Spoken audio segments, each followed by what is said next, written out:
নমস্কার, স্বপ্নাবিক নিউজ নেটওয়ার্কে স্বাগত। বারংবার আবেদন জানিয়ে ক্ষোভ উগরে দিয়ে কোনো সুরাহা না হওয়ায় অবশেষে এদিন ভাঙা রাস্তায় নেমে জল কাদার মধ্যে গড়াগড়ি করে প্রতিবাদে সরব হলেন স্থানীয় বাসিন্দারা। না, কোনো গ্রাম বাংলার ঘটনা নয়, এই ঘটনা সোদপুর পানিহাটি পৌরসভার 32, 33, 34 নম্বর ওয়ার্ডের প্রধান সংযোগকারী রাস্তা সিআর রোডের। মাত্র 8 মাস আগে বিধায়ক নির্মল ঘোষ সংবাদ মাধ্যমের সামনে বলেছিলেন পানিহাটির সমস্ত রাস্তা উন্নয়নের জন্য 7 কোটি টাকা খরচ হবে। তার প্রতিফলন কোথায়? নাকি সেই তালিকায় পড়ে না সিআর রোড? উঠছে প্রশ্ন। এই বিক্ষোভ চলাকালীন ঘটনাস্থলে পৌরপ্রধান সোমনাথ দে উপস্থিত হলে তাকে ঘিরেও ক্ষোভে ফেটে পড়েন স্থানীয়রা।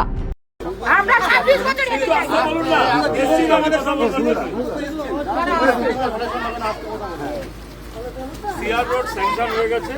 ব্যারাকপুর পিডব্লিউডি ডিভিশন সিআর রোডের কাজ করবে। আমরা বর্ষার জন্য কাজটা আটকে রেখেছি।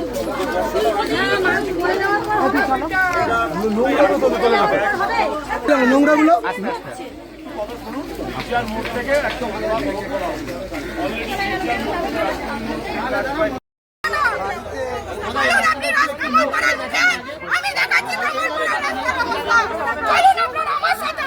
আবার